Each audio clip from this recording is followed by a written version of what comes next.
What is the measure of a man? What does it mean to lead a life well lived? I often thought about those questions, and with the help of John Aceti, I had the opportunity to explore them through John's amazing life. John is spry and vibrant at the age of 93, and I met him after he had published his 7th book at age 92. As I got to know John and his life story, I wanted to share this amazing and inspiring journey, which began in Niagara Falls in the 1930s, to his current life in the hill country of Texas. Overcoming an humiliating childhood incident at age 8, John was the first in his family to go to college, served in the Air Force, became a teacher, a principal, and retired from his first career. In his second career, he and his wife traveled internationally and ended up in Kerrville, Texas, where John began yet another career as an author. Join me on this most fascinating journey from last to first with John Aceti. In this episode, John Aceti moves from the world of teaching to the world of school administration. John, after you finished at Genesee, or rather you were recruited to move into school administration as a principal. Yes, sir. Could you tell us about that? Where did you go, and what level school were you a principal at? I had heard rumor at Genesee that the college was going to be closing the lab school in a year or two. So I figured at that time it's time for me to begin looking elsewhere. And I was certified in administration, so I thought maybe it's time to look for a principal's position. And there weren't any in the immediate area, but there was one opening in Oleyan, New York, which was in the southwestern part of the state.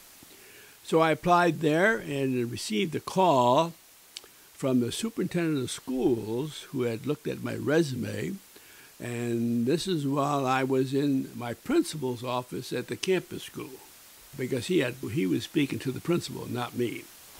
And he explained to the principal that this is Dr. Oscar calling from Oleyan, New York, and he's interested in knowing what kind of an educator John Aceti was. And I was sitting right in the office at that time. And he explained who he was to the principal. And I was very impressed with the principal of the school, saying that John's really a true educator. And so the superintendent asked him, is he a yes man? And the principal said, absolutely not. He always asking questions, always questioning people, always learning. And so the superintendent told the principal, tell him that the job is his if he wants it. And he told me that. So I finally moved to my wife and children to Oleyan, New York, and started my career at the North Hill Elementary School. And there were only about 300 students at that point and about just 8 or 10 teachers. Once I started working there, I found out something that sort of shocked me, is that I had just come from the campus school at the university, and we were on top of everything, right on top of education, curriculum, you name it, and we were right up on top there. And unfortunately, the Oleyan schools were not there. I was disappointed because I had to readjust myself to that. And I remember one day walking down the hall of the school, and a teacher was coming towards me, and she was crying. I said, hey, can I help you? She said, yes. I said, what's the problem? She said, you come here and you're the principal with all your new ideas, and we're just not used to that. I'm not used to setting goals and also writing goals out on a sheet of paper to give to you and then tell you whether I achieved it or not. I said, that's just normal educational procedure where I come from anyway, or any school. So we don't do that here. We are let alone and we just teach and that's it. That took me back because I was saying, how do they know if they were successful in teaching? Can you tell me that? She said, we know it. I said, how do you find out? whether kids are learning how to read. Do they read successfully?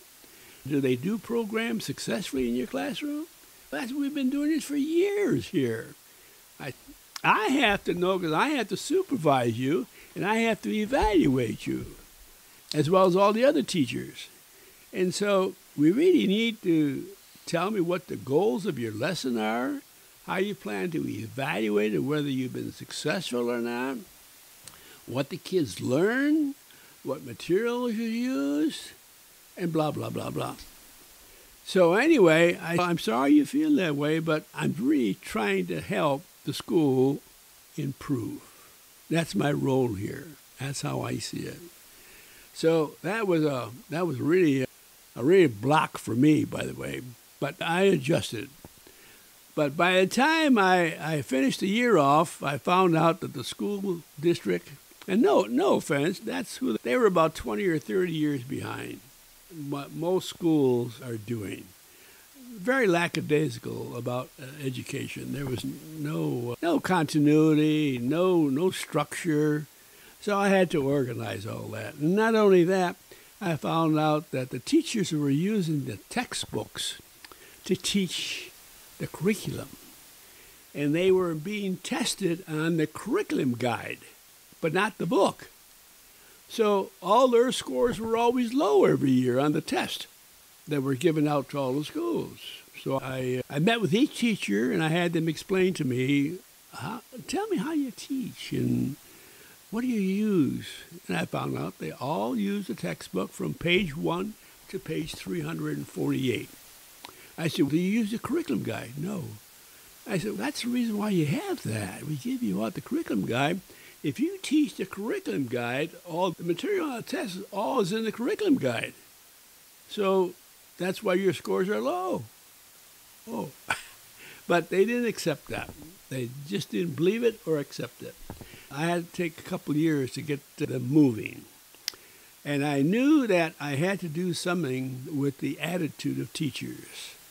I had to light a fire underneath them because there didn't seem to be much enthusiasm, except for maybe 1 or 2 or 3 teachers. But just lackadaisical. I have to come here and teach, and that's it. So I had to come up with programs that would entice them. And some of the programs in fact, quite a few programs I came up with, which included not only local but international programs that I brought into that school in order to excite the teachers that, hey, this is education that's being done all over the world, coming down to our little school here. And I brought in fact, I was in contact with the education department in New York State, and I asked them if they had any people who would be interested in spending a year with us, either volunteering, we'll find room and board for them, but we can't pay them, but we'll give them the experience. They said, yeah, we have a person from Japan that would love to come to your place. I said, okay, we'll take her. It was a young woman. She was about 26 years old. And she spent a year with us at my school, not the school district, but my school. And she stayed with us for 6 months, and she stayed with another person, for a family, for 6 months. And she loved it. She came very polite and bowed all the time to everybody. And by the time she left at the year's end, I had all the kids out in the hallway, out in front of their classrooms, to say goodbye to her as she walked through the hallways. And they all cried. And she cried like a baby when she saw that. But it gave them some international experience because this young lady taught a number of things. Language, compared to Japanese, compared to English. She taught art. She taught music. She taught dressing, different kinds of clothes. And she would go to different classrooms and work throughout the day for that. And she loved it. She really enjoyed that. And then she talked to parent groups also, by the way. The parents just loved it, to see this kind of concept being brought in to the kids. They were being offered this. And so I was there, and then they gave me another school. So I had 2 schools to serve as principal, so I had to travel back and forth each day to each school and make sure things were organized, supervise them, evaluate them. It was a trial, but it was okay. I was young and I could handle that. When I moved from North Hill, the superintendent asked me if I would be willing to go to Eastview School, which is a new school with no walls. It was open education. The open school concept. That's right. That's right. And I said, I'll be very happy. He offered me 2 schools. I said, no, that's one. That's fine. I'll take that one. So I went there, but I had a problem. I had heard words that the teachers, when they heard that I was coming there, especially in the teacher's room, they blew their top. We don't want him here. He's too strict. He's too mean. We don't want him here at all. What was interesting about that, and I thought to myself, that's a compliment to me. I'm glad I heard that I'm strict and mean. I'm trying to get the job done.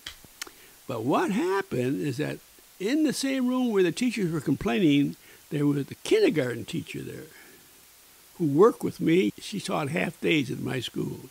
So she was sitting there listening to these teachers complaining about me because I was going to be the principal there. So she stood up and she clapped her hands real loud and said, "Give me your attention, ladies." She said, "Let me just share something with you. It's obvious that you just don't know Mr. Aceti at all. I work with him, not for him, but with him. And he's probably one of the best principals I've ever had. And I'm going to tell you why. If you do your job the way you're supposed to be doing it, you will never have a problem with him. But if you're not going to do your job, he's going to be after you. Call that meanness or call that professionalism. That's up to you." And you couldn't hear a pin drop. There was no more discussion. I'm not sure how many times I thanked that teacher. So let me explore the open school concept. Sure. I haven't heard that term in 40 years. But I remember when that came out, and I never went to a school with the open school concept. I struggled with it as a young boy. My mother was a teacher, my dad a professor. She was not in favor of it. But tell me what the open school concept was, and did you feel like it was a positive or forward step innovation-wise for teaching? I've heard so many different interpretations of the open school. And it was a nice school, a very nice school design. But what they did is that they had cupboards that made like a wall for each classroom. So it really wasn't open, except it was a clearing up above the cabinets. And in the cabinets, kids would put their coats and their books and so on. Every classroom had that. But the purpose of the open school concept was to allow teachers and kids to move around a little more rather than limited to just 4 walls. And they had hope that with that concept that they would do better in school. I didn't notice any difference myself because all the cupboards that were bought for the teachers served as walls. But you can hear your class next to you because there was no opening up above. But it was a good school. We had a lot of good teachers in both schools, by the way. And in fact, I found that teachers in general, the majority of them, do a great job. I have no qualms. However, I've had friends who tell me that the educational system and teachers are all terrible. I said, no, that's not true. I have evaluated teachers, and I have helped teachers. I have taught teachers. And I said the majority of them are great. You may have 1 or 2 that should not be teaching at all. I'll give you several examples of that. I was the kind of person, the kind of administrator that I would walk the halls all the time. I would go and sit in classrooms, listen to teachers, listen to kids. I just wanted to see how the interaction was between all of them at various morning or afternoon. And I happened to walk into one classroom. It was a 2nd grade classroom. And I looked around and I saw a teacher teaching. However, I looked down on the floor, and I saw a child kneeling. You know what a dole rod is? No. It's a piece of wood which is round, long. And there may be 10 of those pieces down on the floor, and he was kneeling on them. Kneeling on them. Not good for your knees. No. So I went over to the boy and says, "Can you get up, please? And come with me?" "Yeah, sure." "Okay." But it was a break for him, by the way. And I took him in the hall, and I said, "What are you doing kneeling?" I said, "Are you playing?" He said, "No, the teacher told me to do that because I was misbehaving." And I said, "For real?" He said, "Yeah." I said, "Look, I'm going to cut the pieces of wood. I'm going to take them to my office, so go back and sit in your chair." And I took the dole rods, and the teacher came over and told me, "Why did you take those?" I said, "I'll tell you what. You be in my office at 3:15 this afternoon, and I will tell you why." And believe me, I was not a happy camper, and she knew that. And I told her at 3:15, I won't go into the whole story, but I told her, I said, "Don't ever let me see you do that again to a child. We don't treat children that way. Our job is to educate kids, not torture them." And she was upset, very upset with me. But that's one of the teachers that should never be teaching. And there was another incident. Again, teachers. There's some teachers who think they're very good, but oh my God, I can't believe what some of them have done. One teacher I evaluated, and I was supposed to, the superintendent asked me to put this handicapped child in one of the grades, and then evaluate to see that whether he is able and capable of handling the work in that grade, primary grade. And so I said, "Okay, I'll notify the teacher, and then I'll go evaluate." So I notified the teacher and set the date and time, and when I went in the classroom to evaluate, I was looking around, and I didn't see the little boy. And I said, "I'm here to evaluate him, and he's not here." And I said to the teacher, is he here? She said, "No, I moved him to another room while you were in." I said, "Do you remember me telling you that I want to see him in your classroom to see if he can relate to the kids and to you?" I didn't feel that was fair to the child. "Why are you telling me that now? That's what I'm here to do." And so I said, "Okay, let's evaluate you." I gave her satisfactory, but then I wrote a note saying, "I thought you were very unprofessional, not allowing that child to be there so we can determine his placement. That I can't evaluate him if he's not here, and you didn't leave him in your room." So she came in to hear the evaluation into my office, and who walks in with her is her husband. I'm saying to myself, "Oh, geez." So I said, "Hi, how are you?" to her husband. "Fine." I said, "Are you ready, ma'am?" And she was in the corner. He was right next to me. And he came over to me. He said, my wife is an excellent teacher." And I said, "Why are you telling me that?" So I came here to hear what you had to say about the evaluation. I said, "I'm sorry, but you can't stay here." I said, "I'm evaluating a teacher. And do you have a degree in education? And are you supervising me?" And he was really mad, very mad. So I had to tell him to leave the building, believe me. And I said, "I don't want to see you in here again. If you do, I'm going to make sure you can't come back into the school again." And then as he left, she was beginning to leave with him. And I said, "Are you ready for your evaluation?" And she just walked right out. So I never had a chance to discuss the evaluation with her. So I went back to my desk and I began writing up that I don't understand why, and she was a pretty good teacher, by the way, not the best, but a pretty good teacher. "I can't understand why you brought your husband in for evaluation. That to me was a no-no. You just don't do that in education."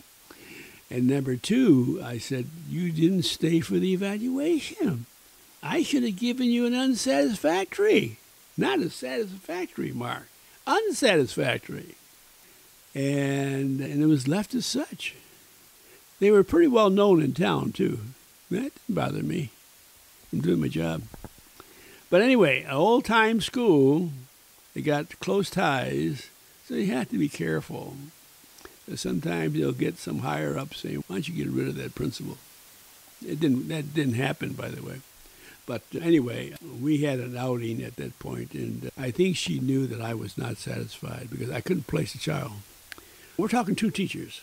Others, my God, they were vibrant, raring to go, very good teachers. And I'll add more in my book, by the way.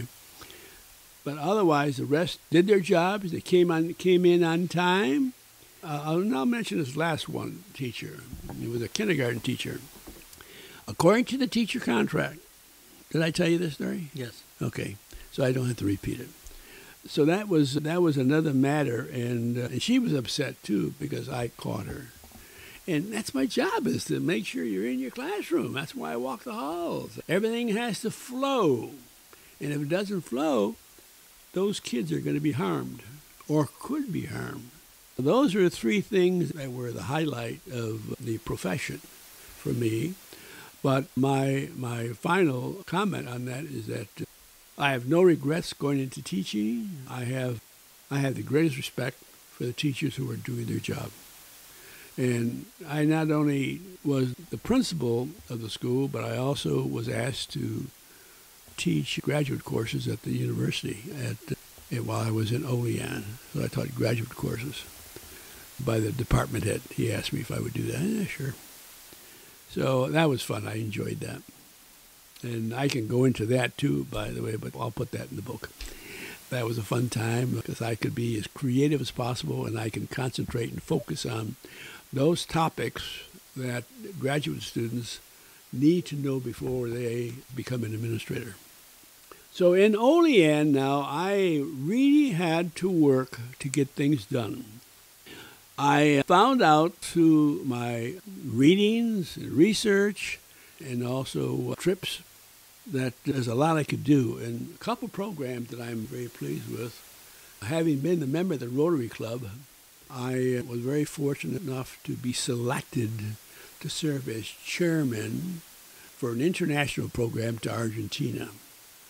Out of all the people in the district, maybe 4,000, I was selected to serve as chairman because I traveled a lot. And I took with me 5 young people between the ages 25 and 40. And I had to train them what we were going to be doing there. And that was to further international education amongst the people in Argentina and the United States. So we would meet once a week, either in Buffalo or at my home. They came to my home one weekend, and we had rooms for them to sleep in and fed them. And so we went to Argentina, took care of all the responsibilities of plane fare and expenses, and so it was all expenses paid. Not bad. But I worked my butt off to make sure that the 5 people were organized. We had to order jackets, so all of us would look the same when we went there. And when they were down at my home, we all went to this clothing store. The owner was a Rotarian, so he helped us out a lot. And that was paid for. So we traveled to Argentina, and we stayed at different homes of families. So we could talk to them, and they could talk to us. And then 2 or 3 times a week, we would attend a Rotary meeting where we would talk. We would share our experiences, such as our career fields, what we plan to do in the future, what do we think about international experiences, and all that kind of stuff, and then answer questions. And then we also, all 6 of us spoke at the final conference of the day, where 800 people came together, all Argentines. And there were all kinds of speakers, but our group gave a talk about this program. And I told these people that prepare at least a 10-minute talk in Spanish if you can, if not English. I did mine in Spanish, primarily because I had a tutor that worked with me for a year, learning Spanish. And she helped me write it all out, the whole talk. And so we had a real great time visiting the various organizations And we learned that the Argentines were not only friendly, but receptive and more than willing to help us out any way we wanted. And it turned out real nice, by the way. And so we stayed for 4 weeks, and then several of them went on and traveled on their own after that in South America, but the rest of us came home. And then we had to give a report, and we did that in Buffalo at a hotel, and Rotarians came to give our speech about that. And so that was one of the highlights. The other highlight, there were many, but more than that. The other highlight is I started a program called Partners in Education. John, look, we're going to save that one for the next episode, so I hope your listeners will join us when you learn about Partners in Education. This is Tom Fox again. I hope you've enjoyed this episode 1 of From Last to First, the John Aceti Story. It's been my privilege to work with John on this project. He has used it to jumpstart his autobiography, which will be coming out in the next month or two, and I will certainly let you know when that happens. We've linked to John's author page on Amazon.com in the show notes, so check out some of the great books by John Aceti. From Last to First, the John Aceti Story is a special production of the Texas Hill Country Podcast Network.